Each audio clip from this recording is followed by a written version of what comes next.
So that's what's communicable. It's infectious then, and non-communicable is non-infectious. Okay. We already defined acute and chronic. Acute is short-term, chronic is long-term. Okay. Now here are two words here that sound really, really similar, but they're actually not interchangeable. So if you want to be pedantic about it, they actually do mean different things. Infectivity is the ability to get sick. How quickly you can get infected from somebody else.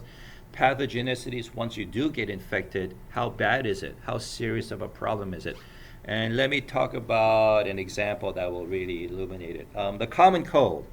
If somebody walks in here sniffling, coughing, blowing their nose every 5 minutes, every minute, then they probably have the common cold, the rhinovirus, actually also coronavirus, but not COVID-19. It's one of our old, well-known,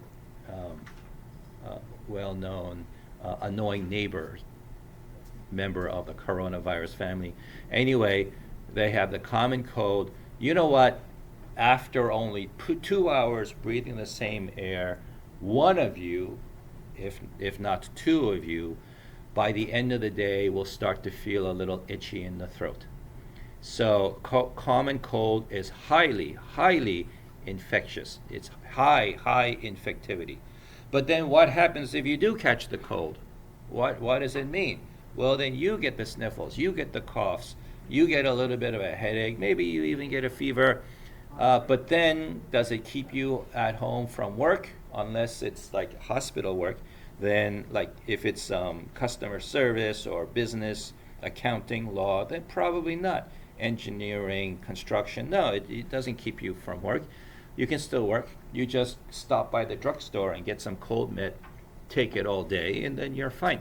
You go home, you eat chicken soup, and stay hydrated, and then after a few days you'll feel much better. So very few people die from the common cold, and very few people actually even go to the hospital for the common cold. So it has a low pathogenicity. Common cold has a high infectivity, a low pathogenicity. So then what's an example of something that has a low infectivity but a high pathogenicity? It's hard to get it, but once you get it, you're pretty much SOL. You are a write-off. No, that's a horrible thing to say. You're affected for the rest of your life. Any guesses? Anybody? Well, think of a disease, an infectious disease that could out and out kill you unless you drastically change your life around. Anything comes to mind? HIV/AIDS, yes. Did you know that it's actually hard to get HIV from somebody else? It's you're kind of playing Russian roulette, but in the literal sense. It's like Russian roulette is where you take a 6-shooter, you put a bullet in one, you spin the barrel, and now you have a 1 in 6 chance of shooting yourself dead. So the infectivity rate of HIV is actually pretty low. Why do we care then? So like if you could literally have unprotected sex with an HIV positive person, and there is like a better than 50-50 shot that you won't get infected. So why do we care so much? Why are we so scared about HIV? Because there's currently no reliable cure. Once you do, if you do get HIV, you become HIV positive, then you are it for the rest of your life. There is no reliable cure. You are now completely dependent on regular antiviral medications for the rest of your life. If you don't get it, if your insurance runs out, if you get trapped on a deserted island after your airplane crashes and now you're a castaway and you have no further supply of this drug, that's it. You will die of AIDS. If you Google, there will be occasional reports of people who became HIV negative after being positive. A lot of it has to do with stem cell therapy, but that is highly, highly unreliable. It's like 3 guys out of 10,000 or something like that, where it did work for. So not a good strategy to use. You really should avoid getting into that situation in the first place, which is wear a condom with somebody for whom you are not sure of their HIV status. So very low, not very low, low infectivity, but the highest pathogenicity you can think of, HIV. Okay. So what about that said? I need to mention that if you are listening to me are HIV positive, then you already know that the antiviral drugs, the supportive medications, are very, very good. They might be very, very expensive, but they're still very, very good. And people can now live a full, productive, satisfying life with HIV, and nobody would know about it. It hides the symptoms so well that nobody would know about it. It is just your moral responsibility to tell a future lover that you are HIV positive. There could be somebody in this room right now who is HIV positive, and you would never know because the drugs work so well. They don't cure the disease, they just hide the symptoms so that they can function in society, they can go for all of their life goals, their relationship goals, as long as they take that med. And once the meds run out for whatever reason, then their life is at stake. Life is literally threatened. So that's a very high pathogenicity, low infectivity. What's a disease with high pathogenicity and high infectivity, other than like sci-fi horror movies? Well, Ebola. You guys have heard of Ebola, right? There was the only case of Ebola in the United States was a nurse. I mean that was gotten in the U.S. People with Ebola have like snuck into the U.S., but they were eventually found out and isolated. But the only case of somebody actually contracting Ebola in the U.S. was a nurse in Texas, and she wore the whole Ebola suit, the hood, the space suit, the hood, the garment, the gloves, double gloves, everything, but there was one small gap between the hood and the gown, one small gap at the neck, and that's how the virus got in. She got Ebola. So high infectivity, and it's deadly. It's a viral hemorrhagic disease. Hemorrhagic fever means it's spread by virus. The first sign is a deadly fever. A serious fever, and then hemorrhagic means it kills by making the patient bleed out from everywhere, every pore in the body, and parts they didn't know they had a pore, like from their ears and their eyeballs, and they finally bleed to death. So scary disease, highly pathogenic, but also highly infectious. Okay. So terms, agent, host, environment. Agent is the thing that must be there in order for the disease to happen, whether it's communicable or non-communicable. Agent has to be there. With no agent, cannot happen. The disease will not happen. Okay. Host, the person the disease happens to. So it's you. You are the future host of a future infection. It's also anybody who has the disease. Okay. Environment, the factors around us that make the disease possible. Nobody's ever heard of malaria being transmitted in the winter countries, because the only way malaria can be transmitted, most of the time anyway, is through a mosquito, and the mosquitoes don't survive in like here, in this latitude during our winter. Maybe in the summer they have a fighting chance. So the environment is absolutely necessary for the disease to actually transmit from one host to the other. Okay. I've said the word virus. You've heard the word virus. Sometimes I've said bacteria, and of course there are parasites. What's the difference? Bacteria, virus, parasites. Well, here is a very short definition. I think most of you know by now. Any of you who's ever taken a biology class, either high school or undergrad bio, you know what it is. For the rest of you who don't know, then YouTube it. pretty much, YouTube, for all the evils YouTube has, YouTube is great at explaining common things like common definitions, common concepts. So somebody out there has probably made a very beautiful video, very entertaining, engaging, and it's full of comments like, "Oh my God, if I wish I had a science teacher like you," in the comment space like that. So YouTube for bacteria and virus and parasite, and I'm sure you'll get a very entertaining and illuminating video, and so explaining the difference. The short of it, however, is bacteria is single cell, parasites are multi-cell, and virus is less than a cell. There's been a debate whether a virus is a living thing or not. When I was a student, a high school student, the belief was that a virus is pretty much just a machine. It's not even complicated enough to be called life. I think nowadays they've been given like a gray status. They're kind of like not exactly alive but not exactly dead status. Okay, more definitions. A pathogen is the disease-causing agent. Wait, what? Didn't I just say an agent is the thing that must exist for the disease to happen? Then what's the difference, pathogen and agent? Well, an agent is something needed for anything to happen.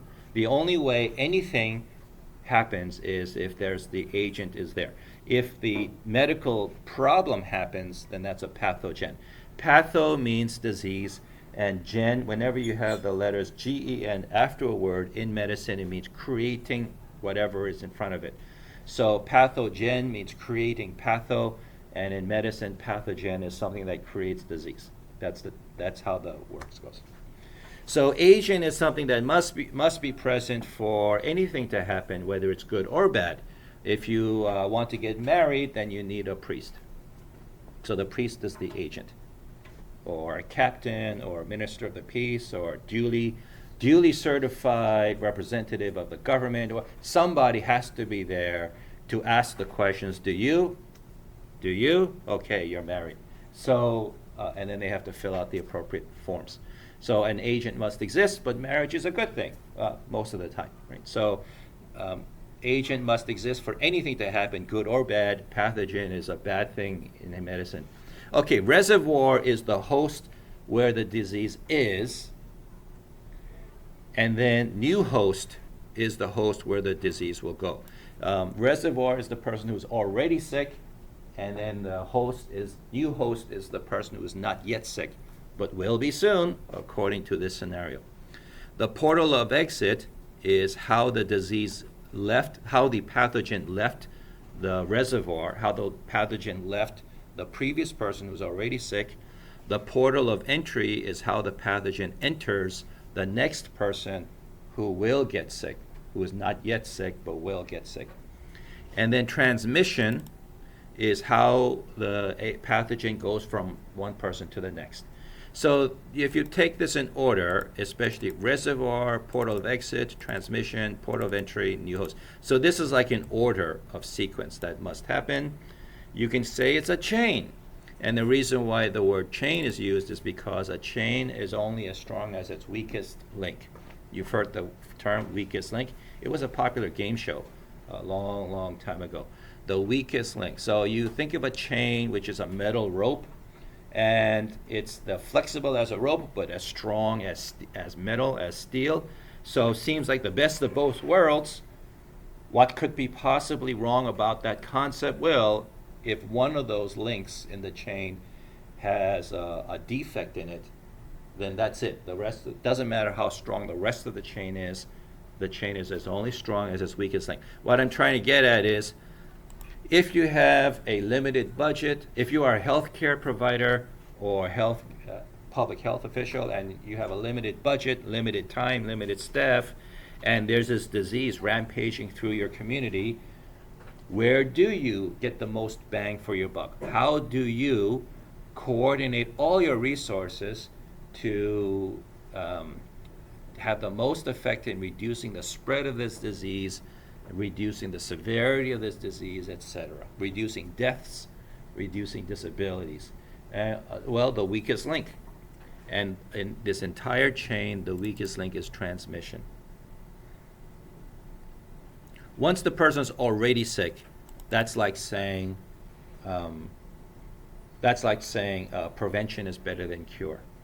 If you wait until somebody's infected, then the cure is expensive, painful, complicated, lots of side effects.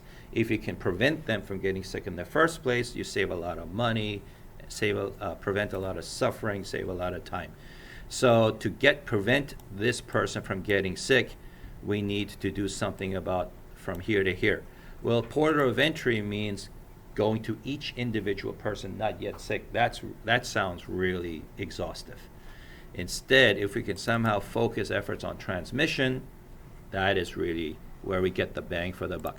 So here, this slide is an example. Common cold for an example of chain of infection. So the agent is the virus, and it leaves the reservoir, which is the previous person who's already sick, through where? Common cold leaves with sneezes and breaths, which is out the nose and mouth, and then transmission via saliva droplets, and then enters the next host through their port of entry, which is the mouth, usually the mouth. So you breathe in that sick person's breath. You were in a classroom together, or you were in the subway train together, or a taxi ride, like that. And then finally, just because it's in your body, the virus is in your body, it doesn't mean you're guaranteed to get sick, because remember, infectivity, pathogenicity. So just because it's in your body, it doesn't mean it will take hold. It needs to survive your body's defenses. But if it does, then it will take hold, start a new colony, start growing in the new body, and finally there's enough of that virus that the body starts feeling the symptoms.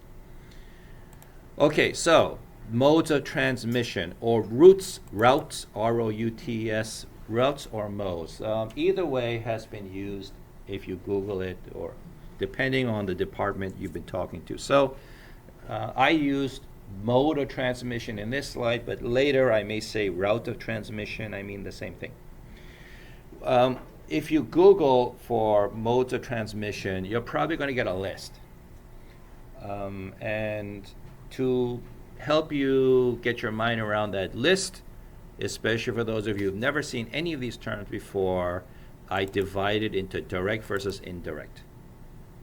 So direct transmission is the old host directly contacts the new host, either literally touching them or exchanging bodily fluids, like sex without a condom, fist fighting, bare knuckle fist fighting can do this also. It's both love and war. Even a handshake. Syphilis, stage 3 syphilis can be spread through a handshake. The person with stage 3 syphilis has syphilitic spirochetes drilling their way out onto their skin, and it's a simple handshake for the spirochete to be transferred to the next person's hand, where it'll drill down through their skin and then be transmitted that way. So even handshakes can do it.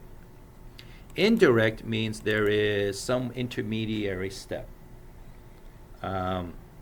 So airborne. Okay, so the intermediary step is with cold virus, the person exhales their breath, which is full of droplets. Droplets are tiny, tiny little drops of saliva, water vapor. And in it is swimming the virus or the bacteria, if it's a bacterial disease. And then you breathe it in. So there. And then airborne is the thing is actually flying through the air. So what's the difference, airborne versus droplets? Some pathogens must stay moist and hydrated. So they swim in those tiny microscopic droplets. Once the droplet dries out, then the pathogen in it dries out, desiccates, and then because it cannot survive outside of a watery environment, it is destroyed. So your breath, you breathe onto like a cold, dry surface, and the water evaporates right away, and the poor thing sits there on that cold, dry surface, desiccates, and then dies, and that's it. Airborne are pathogens that do not need to stay moist and aqueous. It can stay dry, whether it's because it's a spore, like fungal spore. Some bacteria can form spores, create an outer cake. As soon as it senses a lowering in humidity, it turns into a spore that can survive the vacuum of space even sometimes. And then, I mean outer space, it can survive. As long as later it's rehydrated, touches a moist, warm surface, and then it will reactivate and then become pathogenic again. So that's the two differences. As far as public health is concerned, what happens? Well, droplets, your exhaled breath is warm and moist, but not forever, right? After a while, after like spending some time out in the environment, your moist breath will dry up, and then the pathogen in it will die.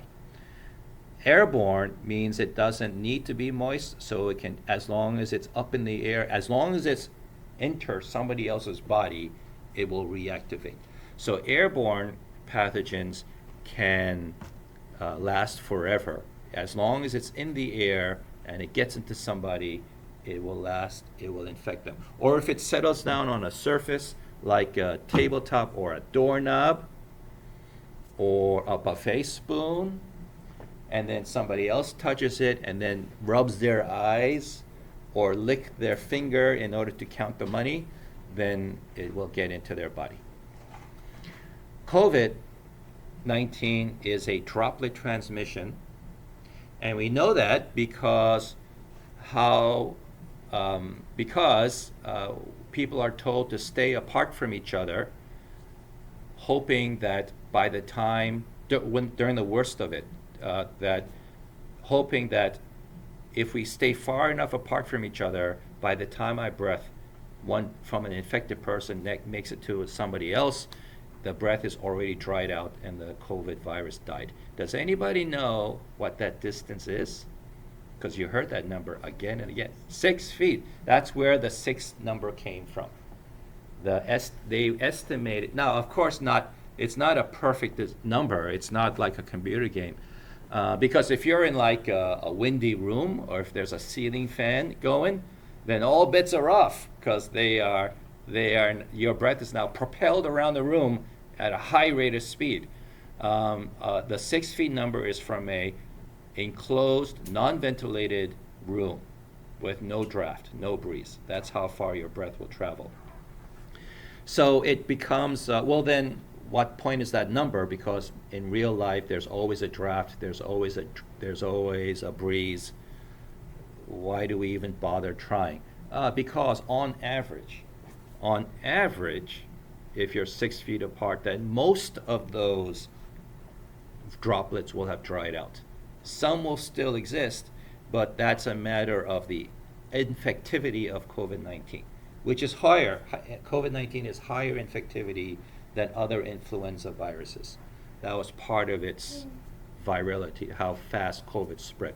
So that's why we were told to keep at least 6 feet apart to reduce the chance. There's no such thing as make it impossible to transmit, but it significantly reduces the chance that you'll spread it to each other, thereby flattening the curve. Remember flattening the curve from last week? Okay. If you Google for this, you will come across an article or a few where somebody from the CDC accidentally said COVID is airborne. And the reason why it hit the news waves is because anybody who knows all of this said, oh my God, did CDC just say COVID is airborne? Because if it's airborne, that means it doesn't need moist droplets, means it can stay in the air forever, and this 6 feet nonsense is total BS. Complete waste of time. Social distancing does not help at all. So that, people who are in the know were starting to panic. Like, wait, what did he say? What did he say? It's airborne? And then finally, like a few hours later, I think the supervisor went up to that guy, grabbed his ear, pulled him off stage, and said, "Sit down, shut up. Sorry, everybody. We didn't mean to say that. COVID is droplet." Okay. Vehicle is, well, think of a vehicle. Cars, trucks, airplanes, skateboards. Are they alive or dead? They're dead. So a vehicle is any transmission using a non-living item, like desktops, doorknobs, buffet spoons, doctor's necktie, the doctor's necktie. So the doctor is in a building famous for holding sick people. The doctor would go to one patient and say, "Hi, Mrs. Jones, how are you doing today? Let me have a listen." And he listens with a stethoscope. Meanwhile, his necktie is touching the patient's gown, hair, face, whatever. And then he says, "Okay, well, you're sounding a lot better. Sounds like we can discharge you today, all right? So we're going to get you home soon." And he goes to the sink, washes his hands like he's supposed to, or changes his gloves like he's supposed to. And he says, "See, I did my job," and then goes to the next patient's room and touches that patient with his necktie. That is vehicle transmission, vehicle borne. Vector borne, a vector is a living thing. So I mentioned malaria. What is, anybody heard of malaria before? One.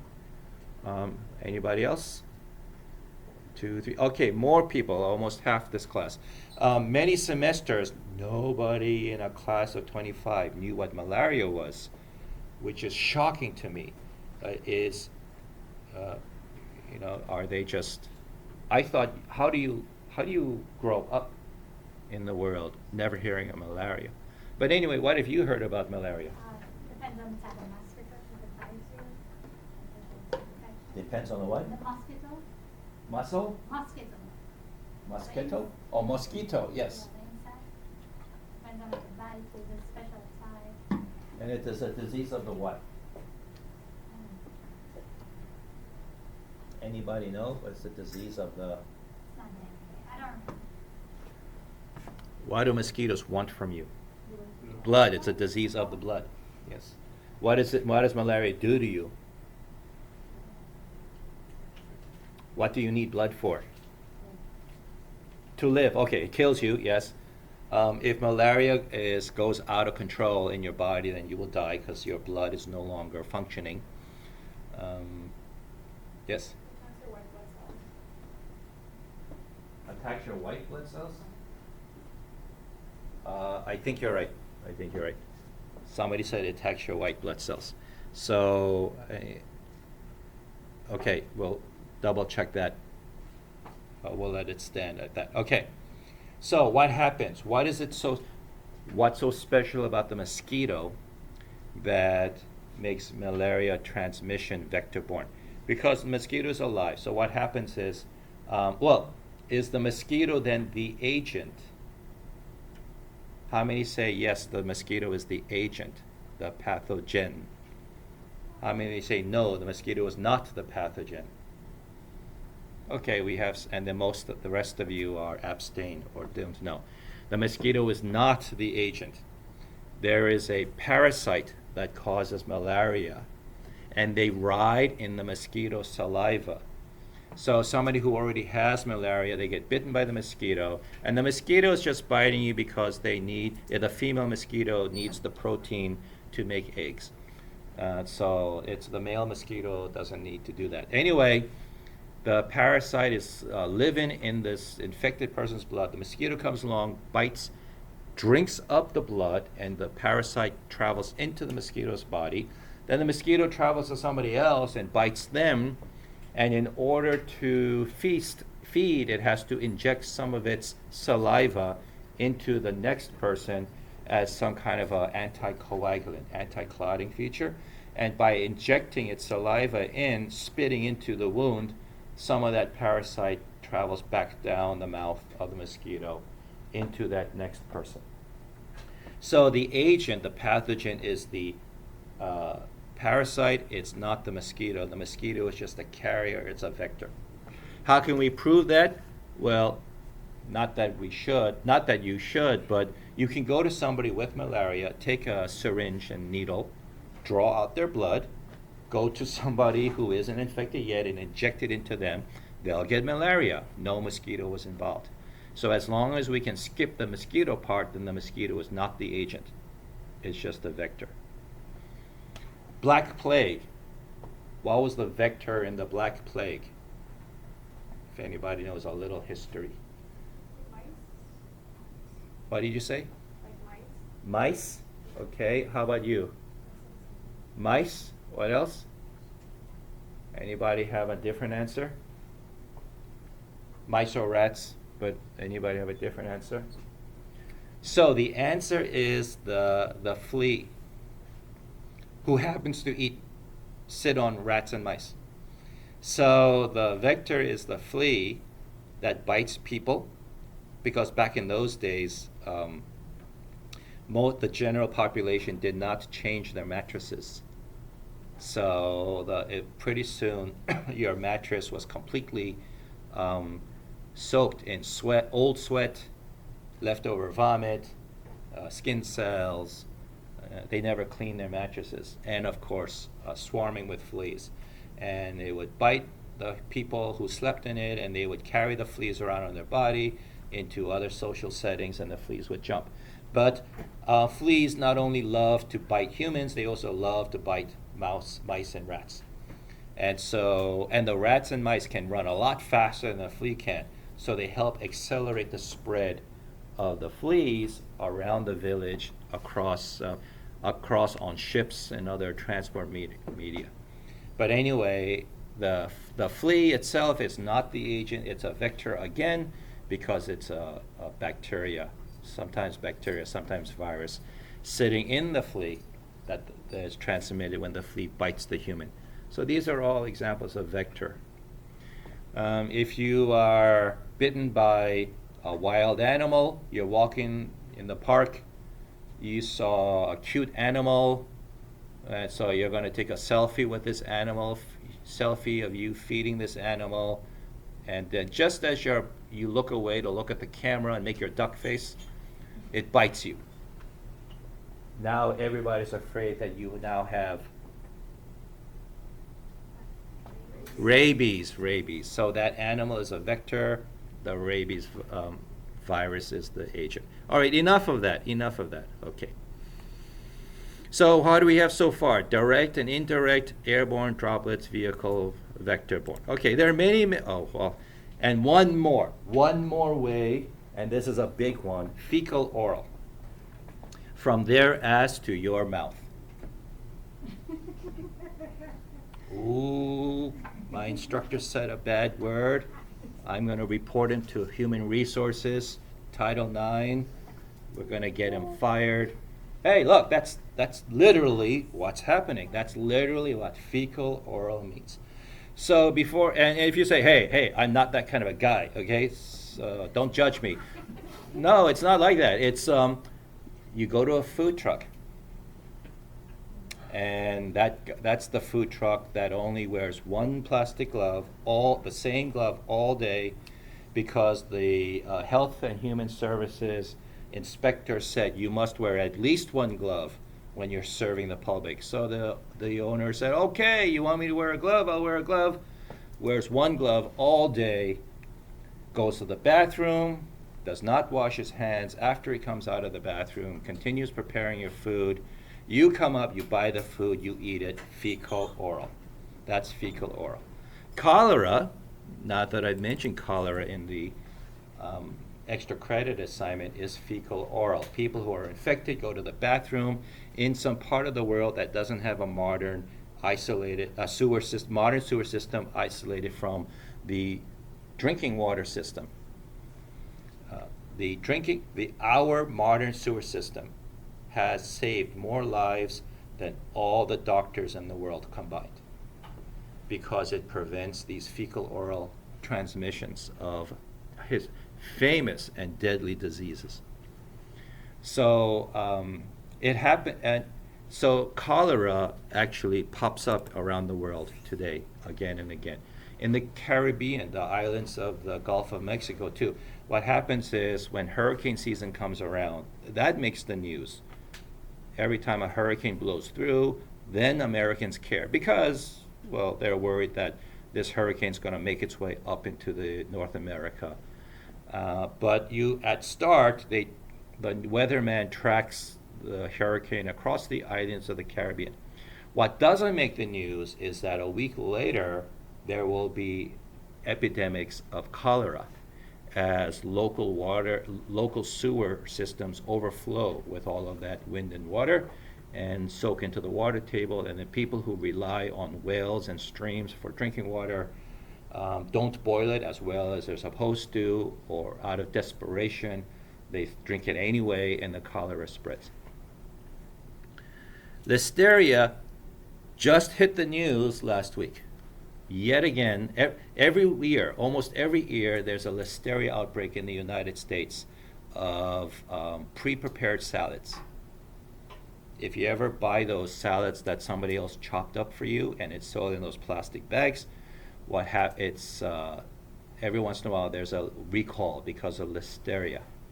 What happens is either they didn't clean the vegetables properly after it came in from the farm, or the preparer themselves at the warehouse put it in there because all staff are supposed to wash hands after going to the bathroom. It says that on the sign, but sometimes they kind of forget.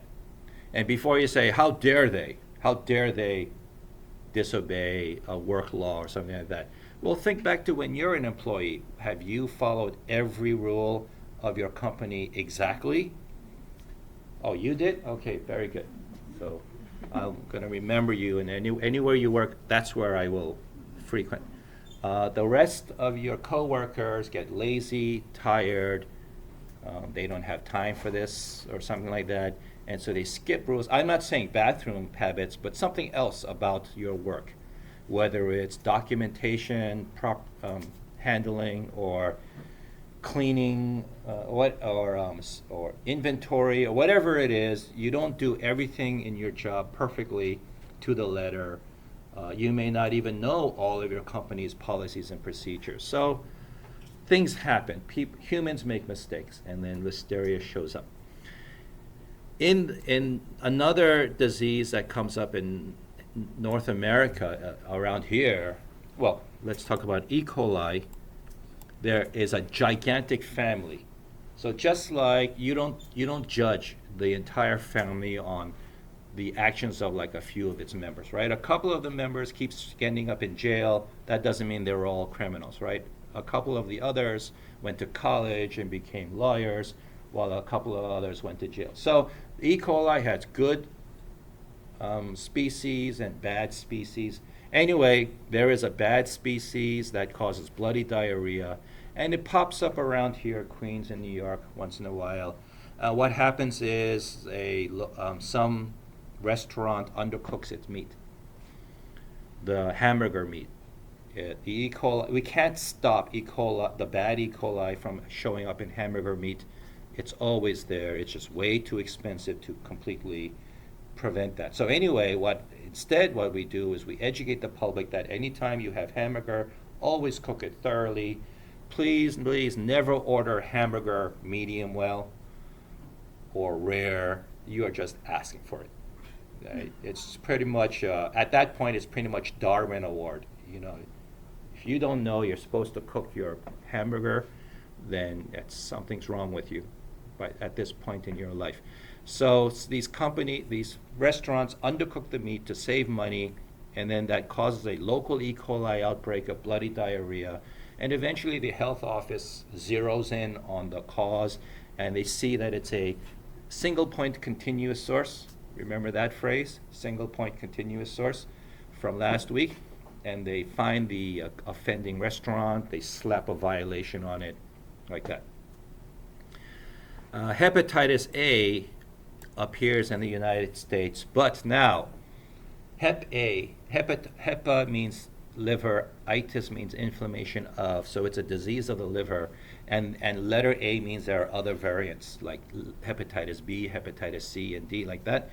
So B, C, and D are blood-borne. Bloodborne is direct transmission exchange of body fluids. So you actually have to literally share body fluids. Unprotected sex, IV drug abuse, fist fights. So any time where blood is exchanged or any other body fluid exchange, hepatitis A, hepatitis B, C, and D happen there. And sure enough, anything in the blood can be transmitted by blood, right? So if somebody is suffering from Hep A disease of the liver, then of course blood transmission is possible. But however, Hep A is unique, not unique. Hep A is also known for fecal oral transmission. So somebody has it, prepares the food of somebody else without washing their hands, and then the other person eats it, and now they have Hep A. Hepatitis A is found mostly in areas of the United States where people would love to wash their hands. They dream of washing their hands, of having a sink to wash their hands in. They just don't have ready access to a sink and soap. What kinds of folks would fall in that category? Anybody know of somebody who wish they had a sink to wash their hands in, but they don't? Something as you've answered enough. Somebody else. What kind of person can you think of wish they had a sink of their own, but don't? The homeless, yes. So hepatitis A outbreaks happen in the homeless population. And what happens is they poop. They have to. You got to go, right? So they poop somewhere they can, sometimes in the middle of the sidewalk, and then they don't have any place to wash their hands, and then they handle food, and then they spread. Okay, one more thing I'll say about Hep A is it's in your homework assignment, and semester after semester, after I've said this, I ask in the homework assignment, what's a common transmission? What is the most common or most well-known transmission of hepatitis A? And do you know what they do? Your classmates, your former classmates, they completely forget anything I say, or they completely don't watch the video, this video that I'm talking to you right now. Instead, they go where instead? Google, and guess what Google tells them? It's bloodborne. So the answer, it's bloodborne. And I say wrong because it's fecal oral. I want you to say fecal oral. Fair warning. Every semester I go off on this point louder and louder to see who still says it's bloodborne. Yes. The H. pylori would come on the back. Did I say H. pylori? No, but I'm just asking. H. pylori, you mentioned it, is well-known bacteria for stomach ulcers. It used to be believed that stomach ulcers were caused by stress. Too much acidity in the stomach wears through the lining. But this is like a classic historic example. In medicine, this doctor found out that it's actually caused by bacteria. And you can, I guess you can share vomit with your friends. And if you had a stomach ulcer and your friend who's living a beautiful life and had no stress in their life, but somehow they swallowed your vomit, they end up with a stomach ulcer too. So it's bacteria. And so that counts as, that's definitely direct transmission. But it's could be the H. pylori end up on like a surface that's not properly clean, and then they touch it, somebody else touch it. Oh, that's indirect, sorry. That's indirect transmission. I guess the only direct version, if somebody vomits, doesn't wash their mouth, and then kisses somebody else. It doesn't. Who shares toothbrushes? Is that a thing? Sharing toothbrushes? Who eats somebody's vomit? Yeah. So the most realistic I can think of for direct is if they didn't wash their mouth and then they kissed. But more likely is indirect, which is it can't, like, it's on their skin and then they touch something and somebody else ingests it. Okay. So now that you've learned these modes of transmission, now you know where to focus your resources, right? If it is airborne, then pretty much we have to isolate this person and isolate, quarantine. If it is droplet, then you can encourage everybody else to wear a mask and keep social distancing. If it is direct, bloodborne, then you can put up posters, please use a condom. If you're not in a committed relationship, and maybe you still should, even if it is a committed relationship and you don't trust your partner. And don't share needles, please use a clean needle if you're going to use illegal drugs. If it is, what about that buffet spoon? Right? Because either it's fecal oral transmission or indirect transmission, which is it doesn't have to be one or both. It could be both. Actually, fecal oral is indirect transmission. Anyway, ever thought of that? You go to a buffet, the person who's sick goes to the bathroom, doesn't wash their hands, comes out, touches the buffet spoon, and then you come along and touch that buffet spoon, and now you may get it too. So I've eaten at buffets all my life, and so far I've been very lucky. Maybe I got diarrhea a few times, but I never associated with it. So I'm very lucky. Or I was I was very lucky, and so I just eat the food, get sick, and then grow immunity. Anyway, after I took microbiology and learned about all this stuff, my buffet strategy now is to never touch the food with my fingers. After I go through the buffet line, I will only eat that food with fork, chopstick, spoon, etc. Once I touch the buffet spoon, serving spoon, I never touch the food with my fingers. And that's just to be extra safe. I thought of showing up with gloves, but before the pandemic, I thought that would freak everybody out. I would be asked to leave because everybody was getting scared, like, what's wrong with me? After the pandemic, I guess it's okay now because so many people wear masks and gloves in public that you just won't stand out anymore. And in fact, the last buffet I just went to, which was a couple of months ago, they actually had gloves there next to the plates. So people were welcome to use gloves if they wanted. So the world has changed slightly. Okay. So how do we decide? Well, we can use the mode of transmission to decide our strategy to minimize the spread of a disease, and then choosing which disease to focus on, which that's the YPLL, years of potential life lost. You can do then the DALYs, the disability adjusted life years, and that's all from last week. And then other things to look at is, of course, mortality, rates of death. So since COVID was killing such a high percentage of people and putting such a high percentage in the ICU, the officials knew to focus on COVID as soon as the reports started coming out of China, which was at the beginning of 2020. And another thing you can focus on is the economic cost, because when people get very sick, they stay home from work, they drive up medical bills. So all of this money being lost on healthcare and lost to healthcare can get collated, tabulated, and then people at the top can say this disease is having the greatest effect on our gross domestic product. We need to focus on it to get our country itself back to health. Prevention is always easier than cure.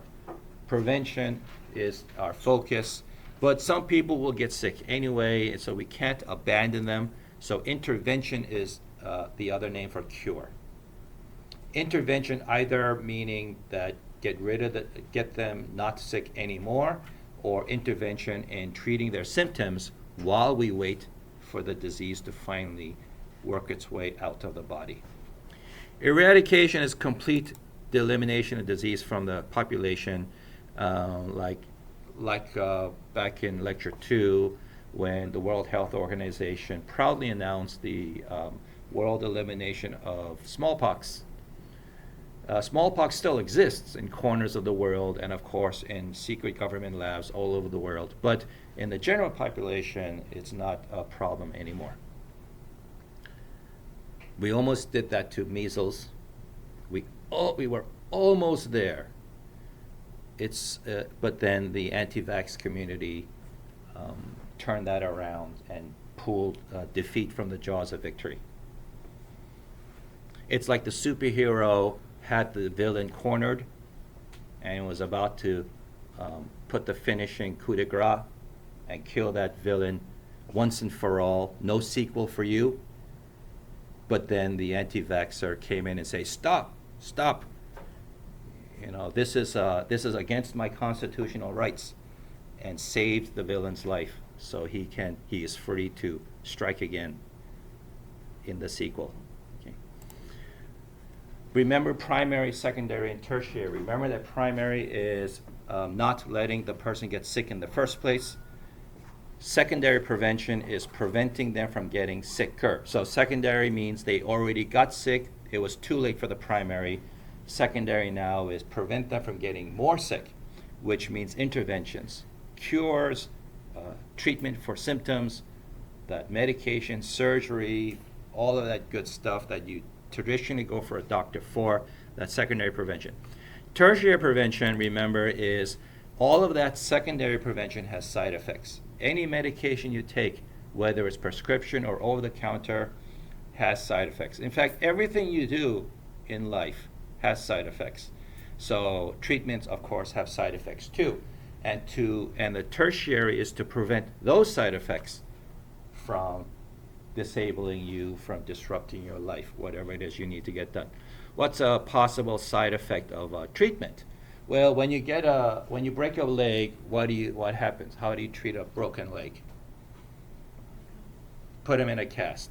What happens if you've been in a cast for 6 weeks? What happens to your leg muscles? They shrink, right? Just like if you exercise, you get gains. So if you don't exercise, or in fact you just completely immobilize the limb, then the reverse happens, and it's called muscle atrophy, which you don't need to know, but that's the technical term. The muscles shrivel up from disuse. So that's the side effect of wearing a cast. And nobody's saying don't wear a cast because you need it to set the bone.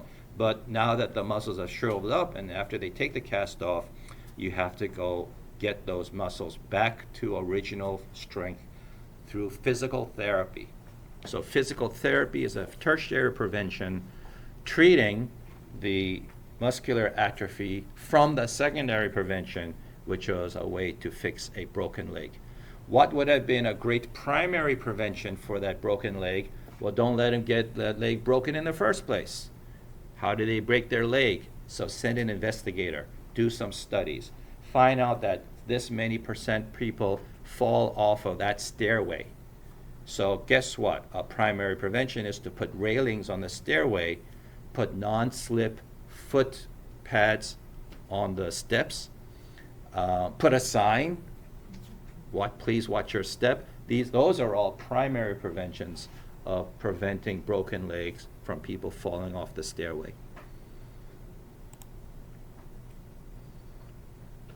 The primary, secondary, tertiary all have versions for individual and community.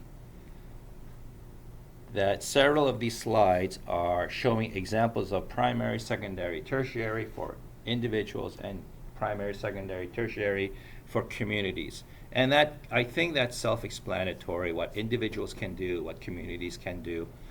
The most effective, the most significant thing anybody can do to minimize the transmission of infectious disease is wash hands. No matter what the mode of transmission is, wash hands. Warm water and soap. For those who say, oh, I have hand wash, I mean, I have this alcohol-based hand wipe, so that's good enough, right? No. So what happens is alcohol wipes kill some bacteria, but not all. Alcohol wipes kill some bacteria, but not all. There are some bacteria that can survive alcohol exposure, not forever, but only for a few seconds. Well, how long does this hand wipe last on your hand? I hope this is it. I hope they didn't put something else in here. Oh yeah, it smells like it. Okay, so I just put some on my hand. Okay, I should have asked for somebody to time it. I'm looking at that second hand here. I still smell it. Still feels cool in the wind. Almost. And it's gone. I don't smell it anymore. My hand temperature's returned to normal, means it's not evaporating anymore. There's probably a residual taste, but it's not from the alcohol, it's from the other materials in the lotion. It's gone, which means those species and strains of bacteria that can survive those 15 seconds will survive your hand wipe. There's another, and then it doesn't do that much for viruses. You really have to soak a virus in alcohol, and it's not like gin, which is only 40% alcohol. That's a joke. The alcohol concentrations of 75% or better is what kills most living things. Where did the 65% thing come from in the pandemic? You can buy alcohol at 65%. It's a marketing ploy. It's to sell more bottles with the limited alcohol they had. 65 really is like, it's so minimal that it's actually affecting changing its effectiveness. 75% or better is what you want to get at. The other 25% should be water and lotion. For those who know what they're doing, 99% alcohol would be a good idea, but you have to know what you're doing so you don't dry out your skin. If you dry out your skin, it causes cracks, which opens up little micropores for infectious organisms to come in. So you're kind of like having the opposite effect of what you wanted in the first place. So, not that effective against viruses. Not all bacteria are affected by alcohol wipes. And there's another problem now. Many bacteria poop out this toxin that is also harmful, and alcohol does nothing to the toxin. It stays on your skin. It does not get taken away. So the best way, really, to protect yourself, and the cheapest, easiest way, is to wash your hands. Because what does soap do? It surrounds the dirt and the oils that all of these pathogens are in, lifts them off your skin, sends them down the drain. Whether they die or not on the way to the sewer, nobody cares. As long as it's off your skin, that's all that matters. So hand washing is the best. Alcohol wipes will do if you cannot get to a sink, like ambulance workers. They can't get to a sink until they make it to the ER.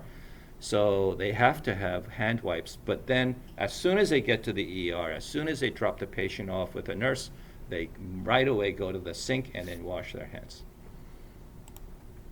Okay. Immunity is your body's ability to defend itself. There's active and passive. What they really mean when they say immunity is the antibodies. You've heard the word antibodies. Antibodies are little molecules that travel around your body looking for the bad guy. They have like a picture, an ID. It's sort of like a most wanted picture on the sheriff's wall in the old westerns. And they carry around this identifier looking for this bad guy. Then as soon as they find him, they latch on with one end, and the other end they start signaling alarm. Like, I found one, I found one, I found one. And that attracts the other hunter-killer cells in your body to come destroy it. Active immunity is when you make it yourself. Passive immunity is when it's given to you. So there are some diseases like rabies where they inject rabies antibodies into you to save your life. That's passive. There's another way you can get antibodies at the beginning of life. When you are born, your mom gave you a going away present of mom's antibodies. Mom has a full set of antibodies for all of the pathogens known in her local area, and the baby now carries it in their blood, and it lasts for about 6 months until baby can start making their own. Again, antibodies came from somebody else, so it's passive, but it's natural passive because that's the way it's supposed to work. Okay, the immune system, very complicated. It's like 2 volumes of textbooks in this one topic alone. I only have 20 minutes left, so no time to go into detail. But in the oversimplified version is your skin is your first line of defense. That's no big surprise, right? But something you probably not have heard of before is there are 2 kinds of immunity now, cell-mediated and humoral. Cell-mediated means managed by, made possible by. So the cell immunity there are cells whose job it is to patrol your body and kill things whenever they find it, and kill intruders. How do they know an intruder from a local?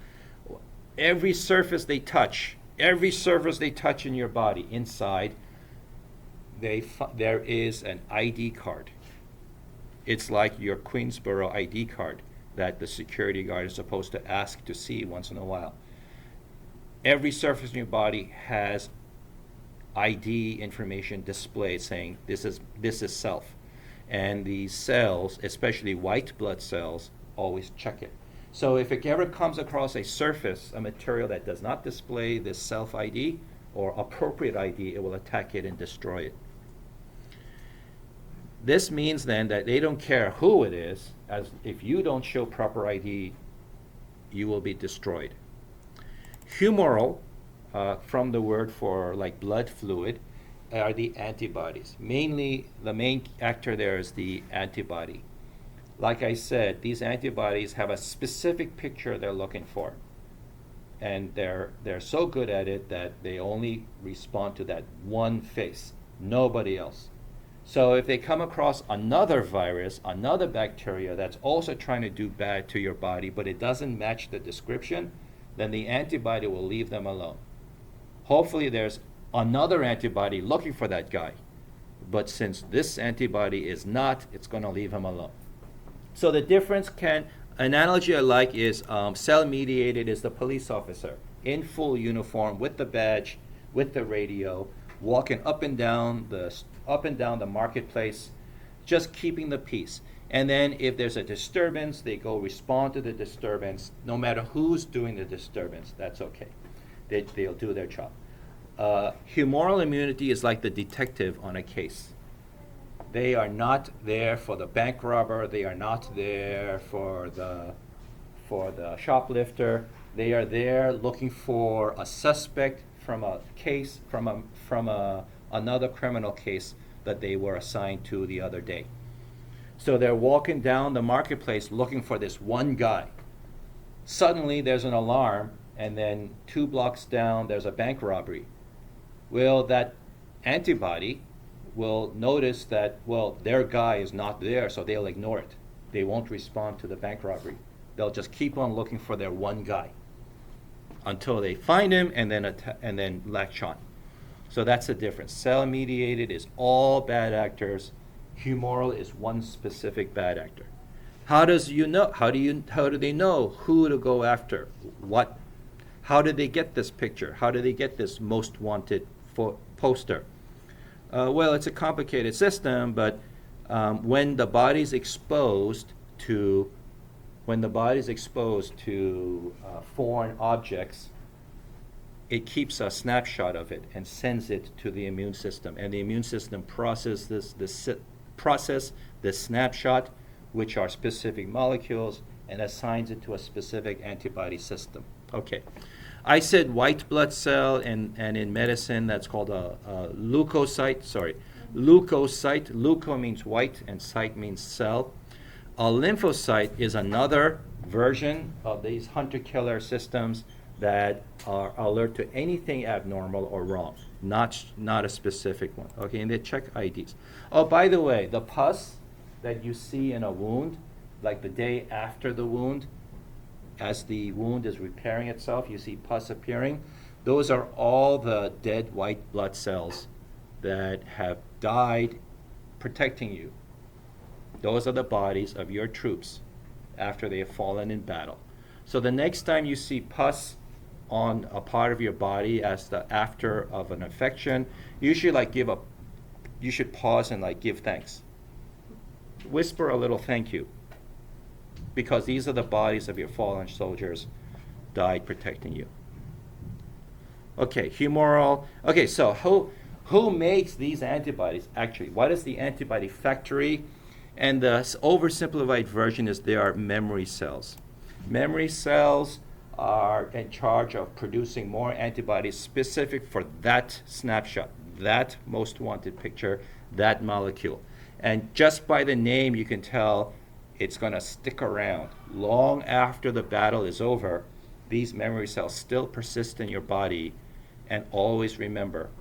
It's like that veteran who's at the cafe, and if you buy him a coffee, you buy him a beer at the pub, and he'll tell you war stories. You know, when I was your age, I was in the big war. So they always remember.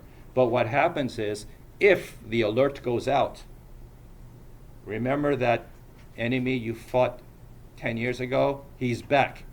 And that memory cell will say, I'm ready for action, sir. Let me at him. And they start churning out antibodies again. So what happens is, well, what happened the first time? Well, you had this system that didn't recognize this molecule, didn't know anything about the molecule, and so it took time. It took time to make the first antibodies. It's time wasted. It's time that allows the invader to grow, to strengthen, to cause damage. So what happens is, after the first exposure, the first memory cells are created.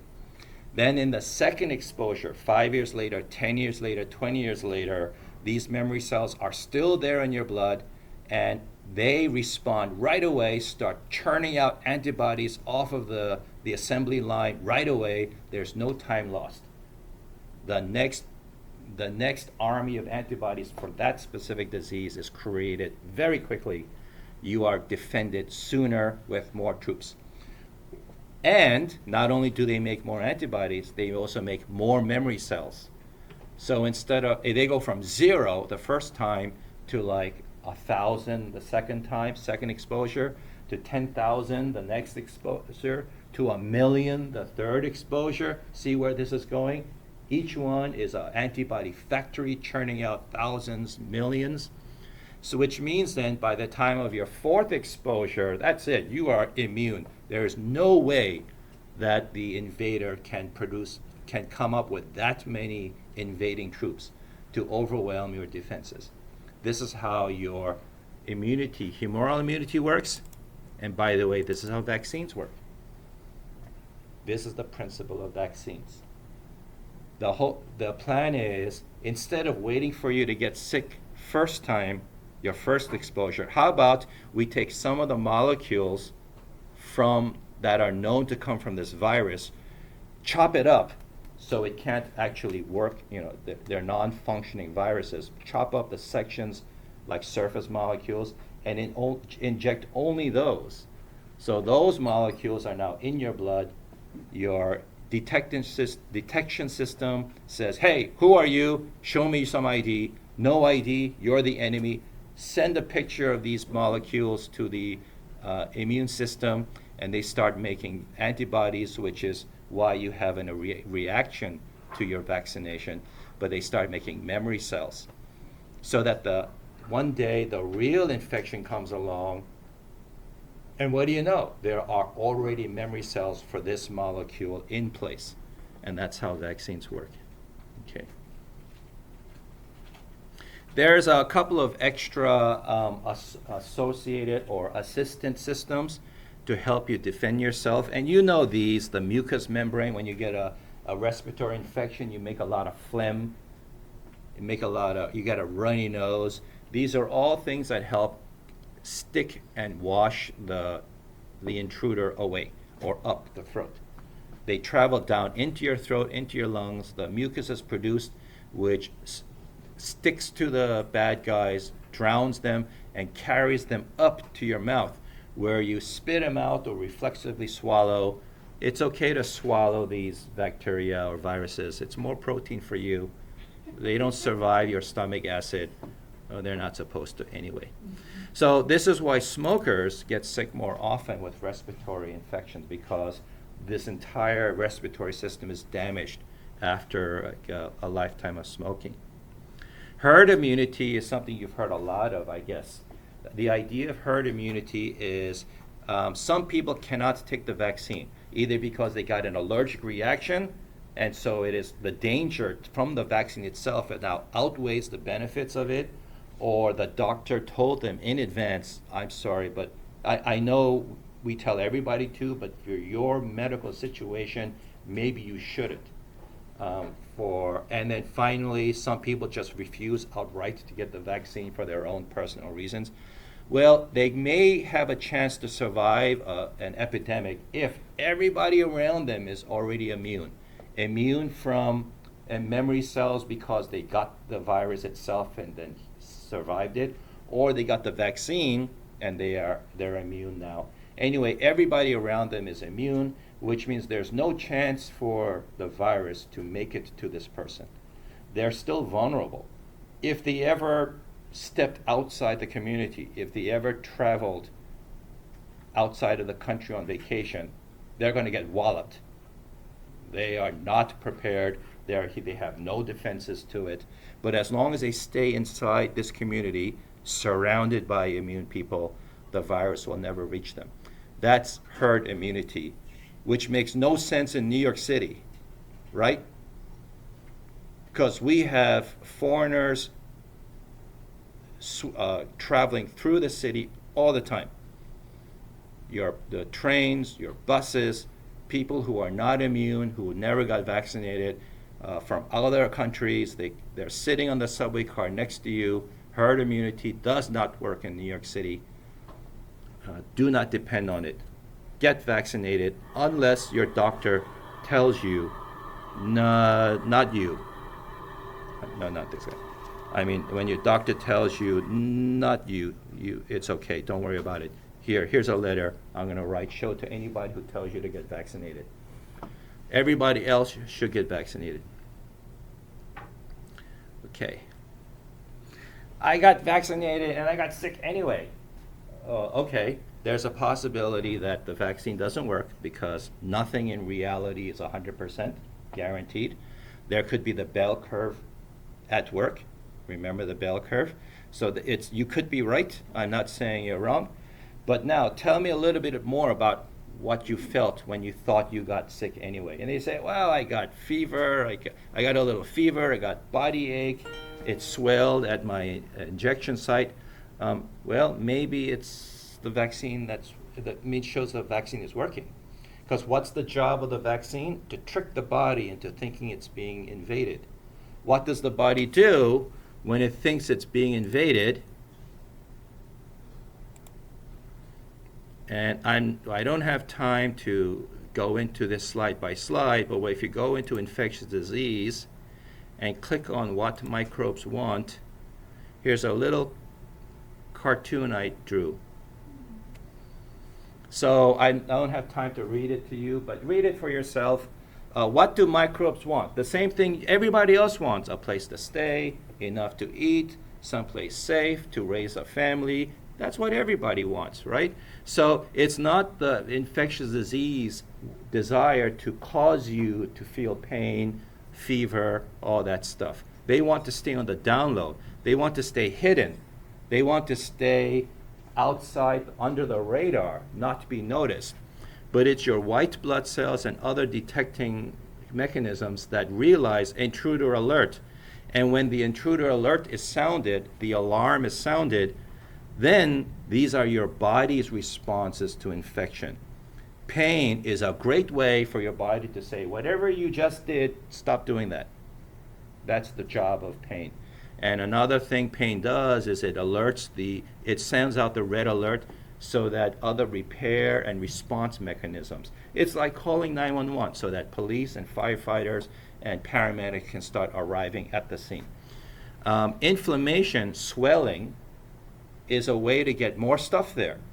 What happens is when the arteries expand to get more supplies, troops, ammo to the location, well, where's all of this extra stuff is going to take up space?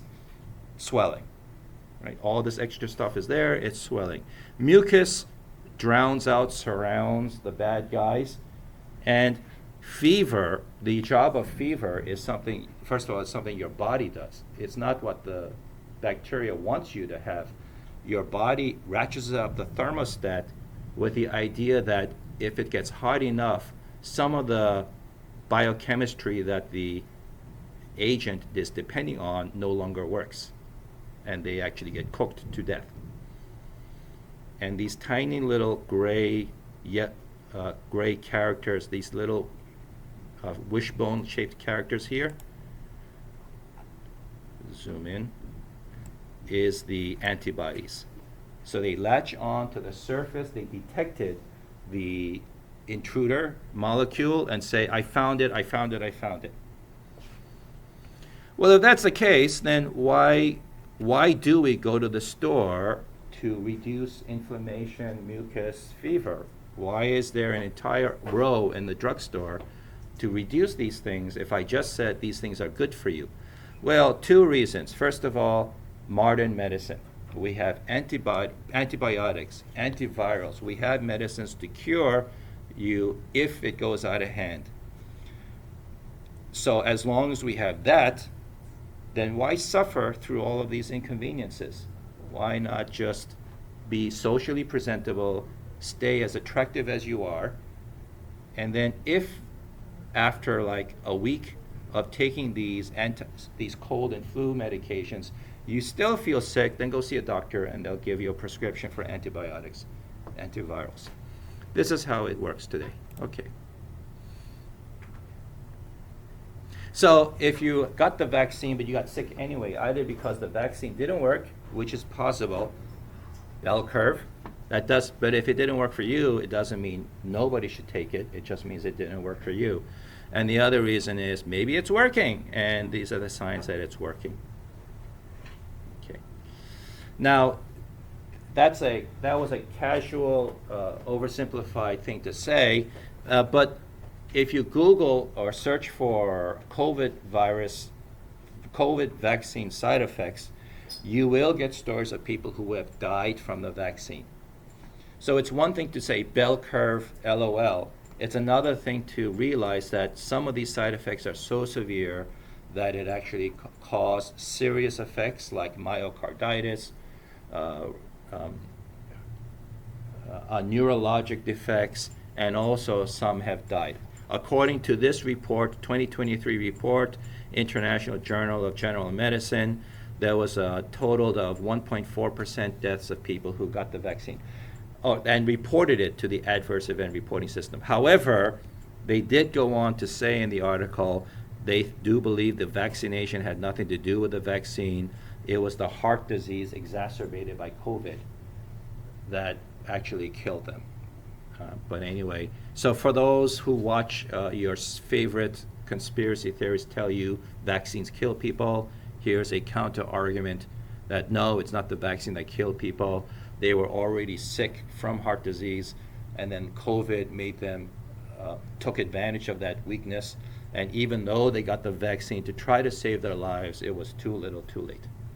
Anyway, the majority of side effects from vaccines is muscle ache, tenderness, headache, local pain.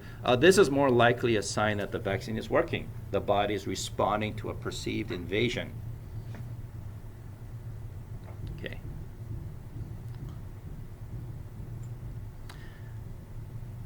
The COVID pandemic is not our very first pandemic. I'm going to make an extra credit assignment of the first famous pandemic after the Black Death, of course. And COVID is not the last pandemic. There will always be future pandemics. We cannot stop it. That's just life. We cannot stop life. What we can do, however, is learn from our past mistakes and try to do it better the next time. And the reason why there will always be future pandemics is because life is always evolving. How does life evolve? Through mutation. That's it. That's how life evolves. So mutations always happen. That's why COVID strains keep reappearing. New strains keep appearing on the news. And if you thought, oh my God, yet another strain, what is it now? Like Capillon strain or whatever? Why can't the scientists get control of the situation? First of all, mutation is what life does. It's foolish of human scientists to think we can stop it. And we just know about the COVID strains because newspapers know that sells newspapers. That gets clicks, and clicks get likes and subs get ad revenue, and they're in it for the ads. Life mutates. We know about COVID strains. They never talk about any other strain because it's not newsworthy. So we cannot stop mutation. All we can do is be better prepared for it. Here's an example of antibiotic resistance, and this is old news now. People who misuse antibiotics stimulate the creation of antibiotic-resistant strains.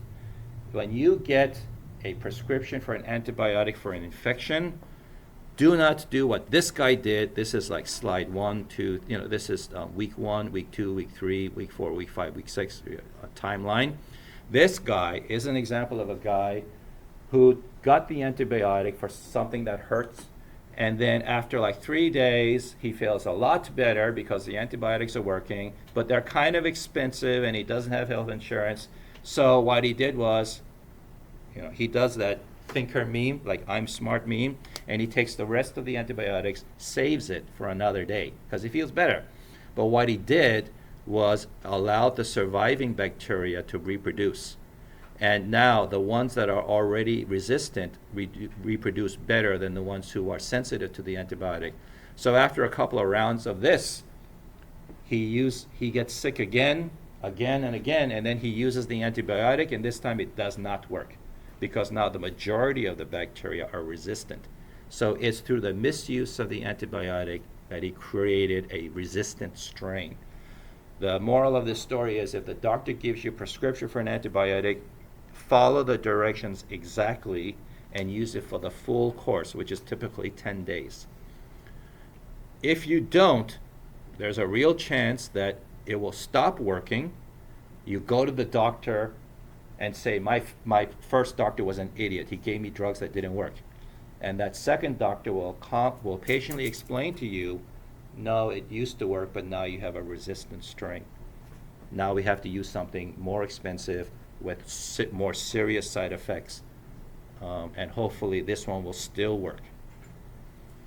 So that's how an individual misuses antibiotics. Whole corporations can do it, like factory farms. They put antibiotics in the animal feed, but that causes resistance. And so that's stimulating drug-resistant strains all over the world. Tuberculosis has a multi-resistant strain now. Gonorrhea, sexually transmitted disease, has a multi-resistant strain. So what happens now? Do we just leave them alone and wait for them to deal with it themselves? Well, very smart people are trying to find the next generation of antibiotics to respond to these resistant strains. It's a constant arms race. And you don't want to bet your life on the future, right? You always want to do the best for yourself. Okay.